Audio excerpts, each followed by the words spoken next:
I was standing beside my truck in the third level of the parking garage, eating a vending machine granola bar that tasted like cardboard and regret, when my boss walked out of the elevator and asked me to marry her.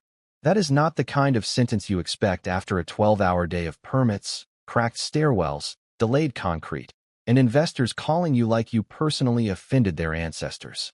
I had my hard hat on the hood, my tie stuffed in my jacket pocket, and half the granola bar stuck to the wrapper because it had melted at some point during the afternoon. I was thinking about quitting. Not seriously. More in the way a man thinks about moving to Montana and fixing fences whenever Outlook makes that little new email sound. Then the elevator doors opened. Evelyn Bush stepped out like she had not just worked the same awful day I had. Black coat, hair pinned back, leather folder tucked against her side. She looked calm, which usually meant someone else was about to stop being calm. "Logan," she said, "do you have 5 minutes?" With you, 5 minutes usually means 40. Normally, she would have given me one of those dry looks that counted as humor coming from her. This time she did not even blink. That was when I knew something was wrong. I straightened off the truck. "Sure." She walked closer but stayed a few feet away, like this was a meeting and my parking space was a conference room. "I want to talk about Westbridge." Of course she did. Westbridge was an old brick building on the south side, one of those restoration projects Bush Vale liked to brag about in brochures. Affordable units, ground floor community space, historic tax credits, all the things that looked good on a website until the building started showing its age. 2 weeks earlier, we found damage in the west stairwell. Not cosmetic. Real enough that I wrote a safety report recommending a full stop on upper floor access until the engineers cleared it. Then Martin Bush called me. He was Evelyn's uncle, board member, rich in that soft-handed way that made a man look like he had never carried his own luggage. He told me I was being overcautious. He said delays cost money. He suggested I change the wording from immediate restriction to continued monitoring. I told him no. He smiled over the phone. Somehow I could hear it. Evelyn opened the folder but did not hand me anything yet. "Martin spoke to you about that report." "He tried. And you refused." "I did my job." "Yes," she said. "That is why I am here." I waited. A car rolled past the far end of the garage, tires hissing against damp concrete. Somewhere below us, somebody's alarm chirped twice. Evelyn took one breath, slow and controlled. "I need a husband for 1 year." I stared at her. She stared back. I looked around the garage like maybe there was a camera crew hiding behind a concrete pillar. "I'm sorry. I thought you said husband." "I did. For you." "Yes." I held up the granola bar. "I should tell you. I have had only this and bad coffee since 7, so there is a chance I am hearing things." "You are not." That was Evelyn Bush. No easing into strange news. No soft landing. Just drop the steel beam and see who moves. I folded the wrapper around what was left of the bar. "You are going to have to explain. My grandmother created a family trust before she passed. It controls a significant voting share of Bushvale. There is a condition tied to my 38th birthday." "Which is when?" "Friday." "Of course it is. If I am not legally married by then, temporary voting control passes to Martin for 12 months. I laughed once, not because it was funny. That cannot be real. It is real. And nobody fixed this earlier? My grandmother assumed marriage was a stabilizing requirement. She also assumed my family had shame. That was the first almost human thing she said. I rubbed the back of my neck. "So marry someone from your world. There have to be men lining up for this kind of thing." "There are," she said. "That is the problem." I looked at her. Evelyn's face stayed composed, but her fingers tightened slightly on the folder. "Men in my world do not see marriage as a favor. They see it as access, leverage, a door into the trust, the board, the company, my life.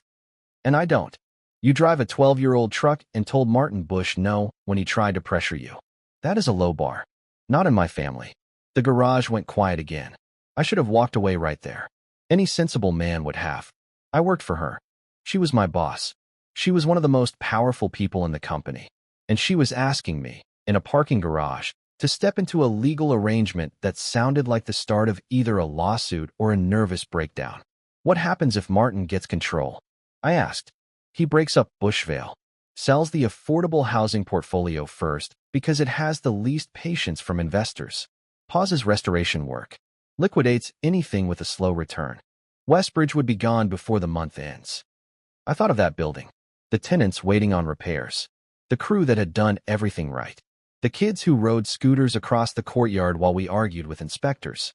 Evelyn finally handed me the folder. The offer is $250,000, she said. A 1-year term. Separate assets. No liability for my debts. No claim on my property. A prenup. Independent counsel of your choice. Paid for by me, but loyal to you.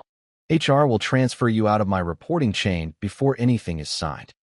I opened the folder because apparently my hand had decided to be curious even if the rest of me had not caught up. There it was.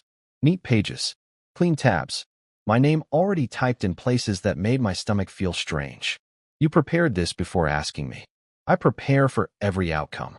That sounds lonely. Her eyes lifted to mine. For a second, I thought I had gone too far. Evelyn Bush was not a woman people commented on. You gave her schedules, budgets, safety updates, and bad news in short sentences. But she only said, yes. One word. Flat. Honest. Gone as soon as it landed. I looked back down at the folder. And the public side. It has to look real. Public appearances. Shared address. Family events. Board dinners. Nothing dramatic, but believable. So I would not just be signing papers. I would be acting like your husband. For 12 months. And after that, clean termination. No public conflict. You keep the payment. I closed the folder slowly. She watched me the way she watched contractors who tried to hide schedule problems. Calm, sharp, already knowing more than she said. This is insane, I told her. I know. You could ruin my career. I am trying very hard not to. You could ruin your own. That is already on the table. I leaned back against the truck and looked at her. Not the boss. Not the name on the building. Just Evelyn, standing under bad garage lighting with a folder full of impossible choices. Then I asked the question I probably should have kept to myself. What happens if one of us forgets it is fake? Her answer came fast. We won't. But her voice shifted on the last word. Only a little. Enough that I heard it. I did not sleep much that night. I sat at my kitchen table with the folder open, a yellow legal pad beside it, and my laptop glowing in front of me like it had answers hidden somewhere between my student loan balance and the cost of replacing my mother's roof. $250,000. That number looked fake every time I saw it. Not fake like imaginary. Fake like too much money for a man who still compared grocery prices and knew exactly how long he could drive with the fuel light on. It would clear my loans. Fix Mom's roof before another Minnesota winter got to it. Replace my truck before the transmission finally gave up in traffic and embarrassed me in front of a bus. But I kept coming back to one sentence in the contract. Public representation of marital relationship. That was lawyer language for pretend well enough that rich people believed it. I read until my eyes burned. Then I called Denise Murray at 7:03 in the morning because she was the only attorney I knew who had once helped my cousin through a business mess and did not talk like she charged by the syllable. By 10, I was sitting in her office in St. Paul while she turned pages with a red pen in her hand. Denise was in her late 50s, sharp, unimpressed, and wearing reading glasses on a chain like she was one bad clause away from scolding the whole legal profession. This is unusual, she said. That is a polite word. It is not illegal by itself. That sounds like a sentence with a trapdoor under it. She gave me a look over her glasses. Logan, legally, this protects you better than I expected. Separate assets are clear. Debt exposure is blocked. Payment terms are defined. The termination clause is clean. Independent counsel is acknowledged, which is why you are here. Employment conflict is addressed if HR transfers you before execution. So I am not being set up? Legally? Not obviously. She tapped the page with her pen. Personally, that is where paper gets less useful. I leaned back in the chair. Denise kept her eyes on me. You understand what this means outside the contract, right? You will live in her house. Attend events. Speak carefully. Be photographed. People will assume things. Some will dig. Some will insult you. Some will try to use you. Sounds like work, but with better clothes. She did not smile. And there is Evelyn Bush herself. What about her? She is not a company asset. She is a person. So are you. Legal clarity does not stop human complications. I thought about Evelyn in the parking garage, saying yes like loneliness was just another line item. I know, I said. No, Denise said. You suspect. You do not know yet. That stayed with me. By early afternoon, HR called me into a glass conference room, and explain my new reporting structure with the dead-eyed cheer people use when the decision has already been made 3 levels above them. I was being moved under operations strategy, no direct reporting line to Evelyn, no performance review from her office, no approval chain touching her. It was clean, almost too clean. Evelyn had meant what she said. At 6 that evening, I found her in the same parking garage, same level, same controlled posture. I had the signed documents in a plain envelope Denise had marked with sticky tabs. Evelyn looked at the envelope before she looked at me. "You can still walk away," she said. "That your way of being generous?" "That is my way of being honest." "What happens if I do?" Her jaw shifted once. "Small. Martin takes temporary control Friday. Litigation starts. The board freezes half of what I need moving. The housing portfolio bleeds first because that is where he can make fast numbers look attractive. And Westbridge? Sold or stripped down." I nodded once. "Then we don't stop." For the first time since I had known her, Evelyn did not have an immediate answer. She just took the envelope. The courthouse the next morning looked nothing like the start of anyone's marriage should look. Bad lighting, beige walls, a line of people waiting for licenses, records, forms, permission, proof. Denise stood on my side with a folder tucked under her arm. Evelyn had 2 attorneys with her and a woman from the trust office who looked like she had never laughed without scheduling it first. Evelyn wore a dark blue dress and a coat that probably cost more than my first car. I wore my best suit, which was still just my best suit. The clerk called our names like we were picking up parking permits. Logan Burton and Evelyn Bush. We stepped forward. The whole thing took less than 10 minutes. No flowers. No music. No misty-eyed relatives pretending they approved. Just signatures, IDs, rings, and the strange weight of saying words that usually came with love, history, and at least one person crying in the front row. When it was time for the rings, Evelyn opened a small gray box. Plain silver bands. No show. No diamonds. Nothing trying to prove anything. She took my left hand. Her fingers were cool, steady, careful. But when she slid the ring onto my finger, I saw it. Just for half a second. Fear, not panic. Evelyn Bush would probably file panic under inefficient reactions. This was deeper, quieter. The look of a woman who had planned every step and still knew the floor could vanish. I took her ring next. Her hand did not shake. Mine almost did. I slipped the band onto her finger, and the clerk smiled in the bored way of someone who had seen every version of awkward.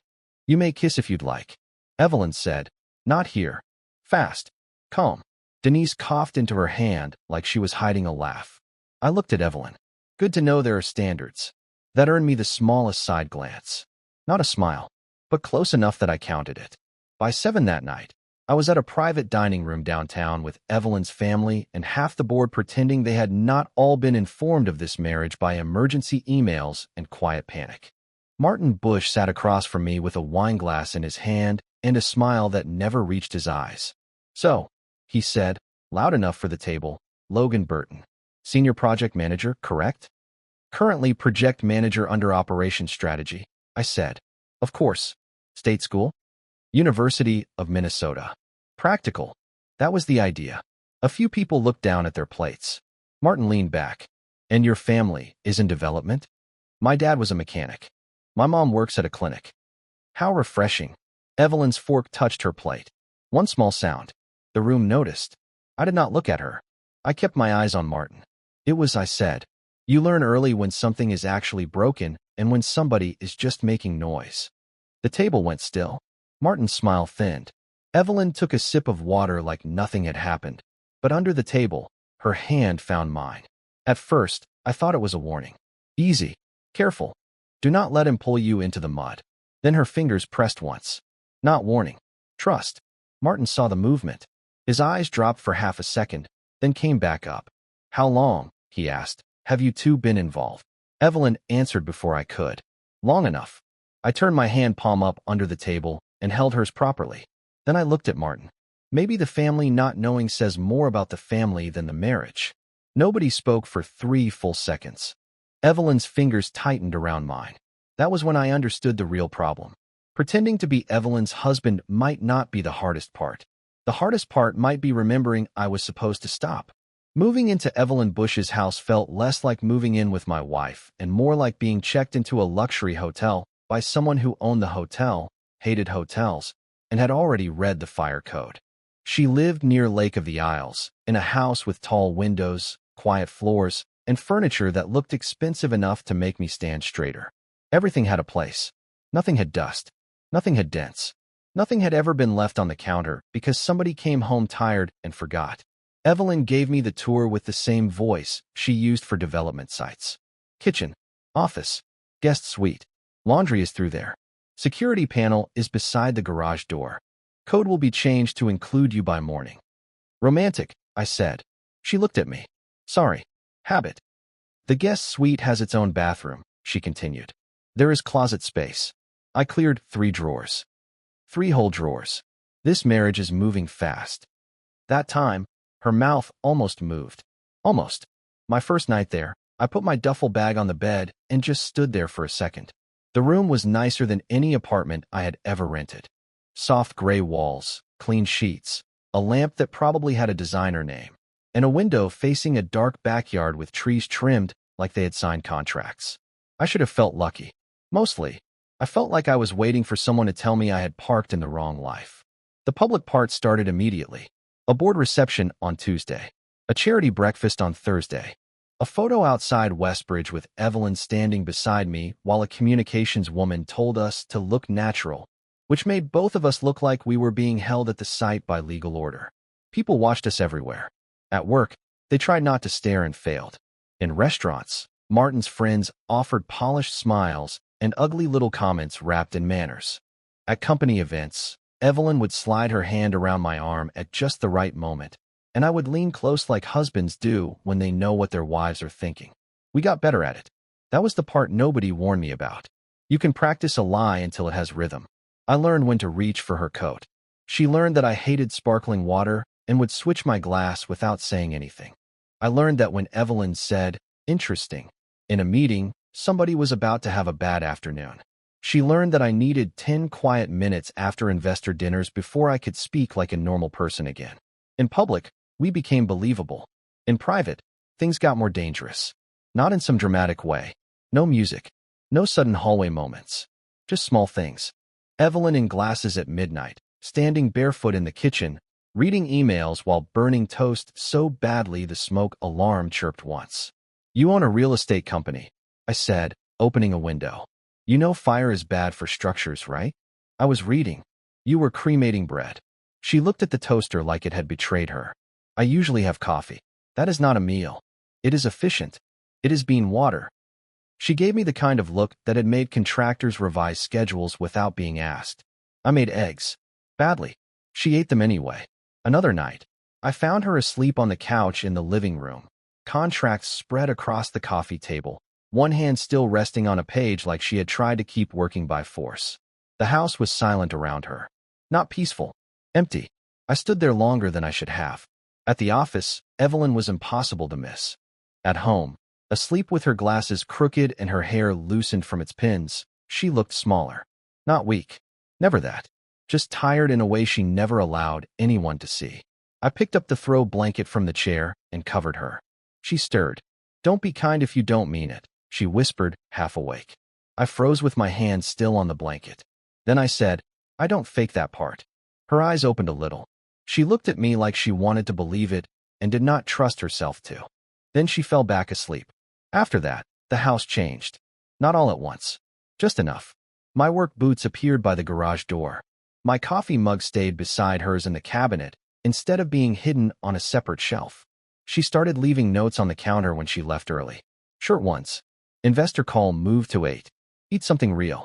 Or, do not let the contractor at Westbridge tell you the delivery is basically confirmed.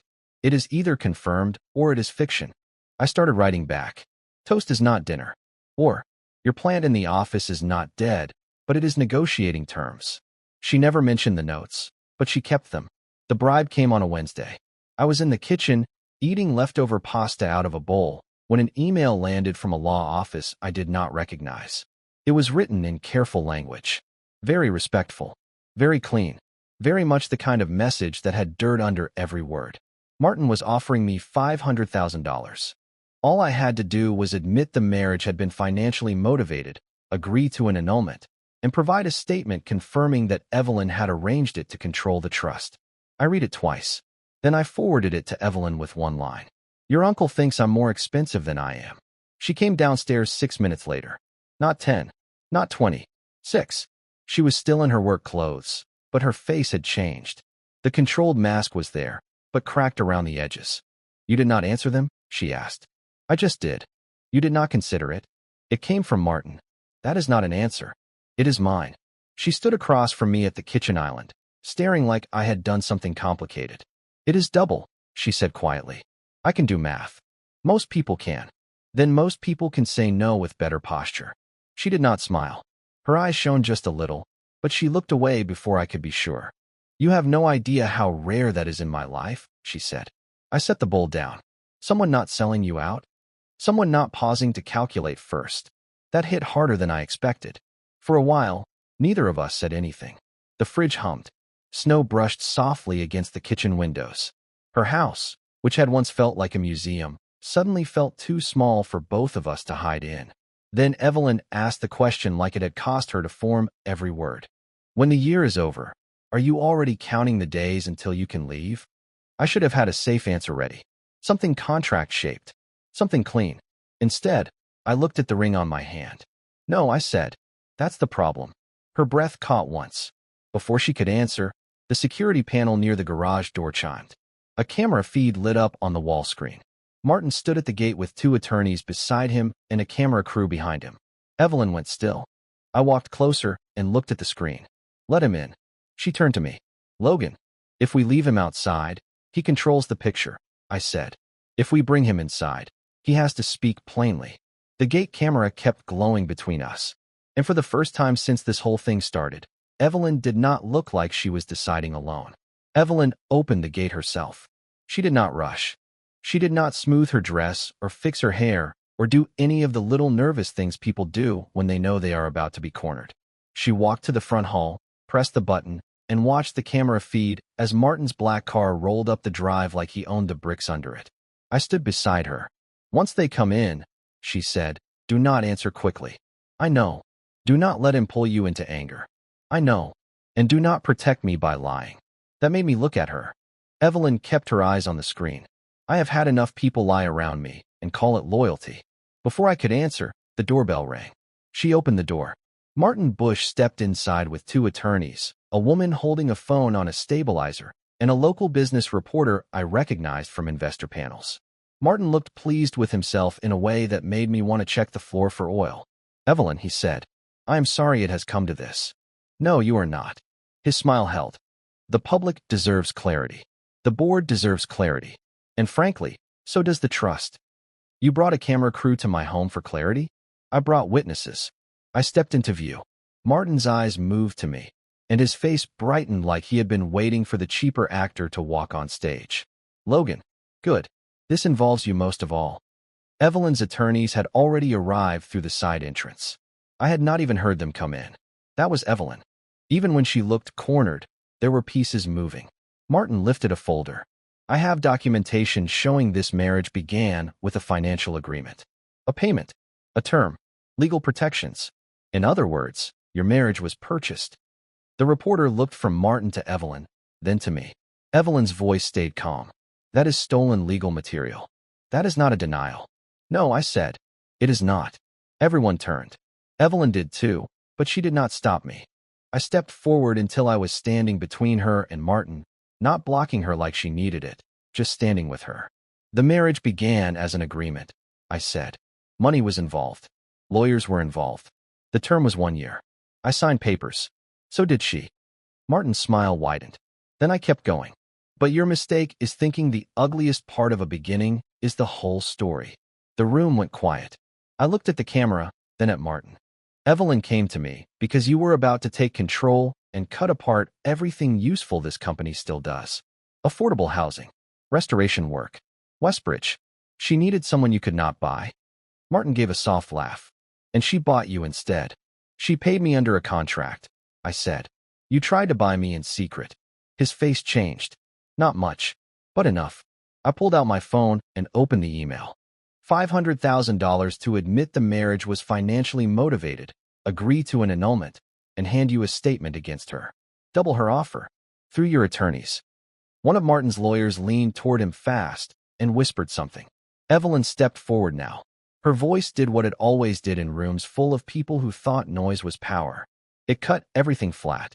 You came into my home accusing me of buying loyalty while carrying proof that you tried to buy it yourself. Martin's mouth tightened. You are twisting this. No, she said. I am documenting it. This goes to the board, the trust attorneys, and the ethics committee before anyone leaves this house. The reporter lowered her chin slightly, watching Martin now instead of Evelyn. That was when he knew he had lost control of the picture. Still, Martin could not leave without one last cut. Men like him never could. He looked at me. Do not flatter yourself, Logan. She only needed your signature. I felt Evelyn go still beside me. I should have let it pass. The useful part was done. The evidence was out. Martin was bleeding reputation in her front hall. But some words choose themselves. She needed my signature for 12 months, I said. I'm the one deciding to stay after. Write in the comments. Was I right to choose Evelyn after a marriage that started as a contract? Or would you never trust feelings that began with money and paperwork? Evelyn turned her face toward me. For a second, everything else fell away. The camera, Martin, the lawyers, the ugly folder in his hand. Martin left 10 minutes later with less dignity than he arrived with. His attorneys were whispering. The reporter looked like she had just watched a business profile become a public mess. Evelyn's legal team moved around us, collecting copies, sending messages, locking the whole thing down before Martin could spin it first. Then the door closed. The house went quiet. Evelyn stood in the entry, her arms folded, staring at the floor. Did you say that for him? She asked. No. She nodded once, too carefully. Logan, I don't want out when the trust is safe, I said. I don't want out when the contract expires. I don't want out when Martin is gone.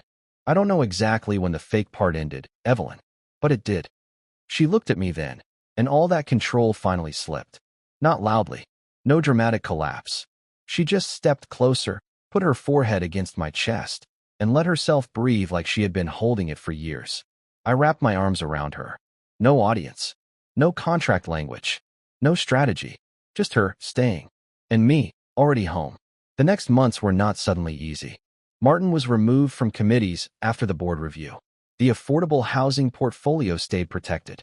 Westbridge reopened with temporary supports, then real repairs, then tenants moving back in by spring. Evelyn released enough truth to stop Martin from twisting the story, but not enough to turn our private life into entertainment. At home, we learned the rest the slow way. Coffee, notes on the counter, arguments about work left too close to dinner, quiet breakfasts, my boots by the garage, her glasses on the nightstand, 2 silver rings that stopped feeling like proof for other people. On the last day of the 12-month term, Evelyn placed a folder on the kitchen table. I knew what it was before she said a word. Termination documents. She stood straight, brave in that painful way people get when they're trying to give you freedom they hope you will refuse. The obligation is over, she said. You kept your word. I picked up the folder. Her face stayed calm, but her hands were locked together. I walked to the shredder in her office and fed the pages in one by one. When I came back, Evelyn was still standing by the table. I brushed paper dust off my fingers. Mrs. Burton, I said, your paperwork has been rejected. That was the first time she kissed me without thinking about who might see. Later, we had a real wedding. Small, honest, same silver rings. Denise cried and denied it. My mother hugged Evelyn so hard I thought Evelyn might file an incident report. And when the clerk said husband that time, it did not sound like a legal position anymore. It sounded like home.